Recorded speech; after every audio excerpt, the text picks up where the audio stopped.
పల్నాడు జిల్లా కేసానుపల్లి గ్రామానికి చెందిన వైసీపీ టీడీపీ వర్గాలు నరసరావుపేటలో ఘర్షణకు దిగాయి. లింగంగుంట్ల ప్రభుత్వ ఆసుపత్రి వద్ద పరస్పరం కర్రలతో దాడులు చేసుకోవడంతో పలువురికి గాయాలయ్యాయి. వైసీపీ నాయకుల దాడిలో నరసరావుపేట నియోజకవర్గ టీడీపీ బీసీసీఎల్ అధ్యక్షుడు బసవేశ్వరరావు తీవ్రంగా గాయపడ్డారు. ప్రైవేటు ఆసుపత్రిలో చికిత్స పొందుతున్న ఆయన్ను ఎమ్మెల్యే చెదలవాడ అరవిందబాబు పరామర్శించారు. బసవేశ్వరరావుపై దాడికి నిరసనగా బాధిత కుటుంబ సభ్యులు ఆందోళనకు దిగారు. నరసరావుపేట చిలకలూరిపేట ప్రధాన రహదారిపై బైఠాయించారు. కేసానుపల్లిలో టీడీపీ వైసీపీ వివాదాలకు స్థానిక వీఆర్ఓ కారణమంటూ మహిళలు ఆరోపించారు.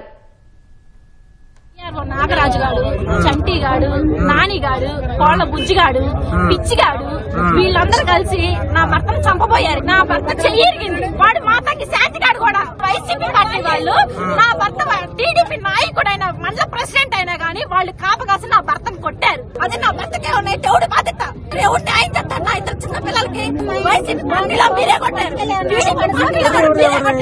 ఏం చేయడానికి మమ్మల్ని మేము కొట్టలేక మా చేతగా రాజకీయం మా చేతిలో లేదా మేము పట్టించుకోలేక ఎందుకు మిమ్మల్ని వదిలిపెట్టింది.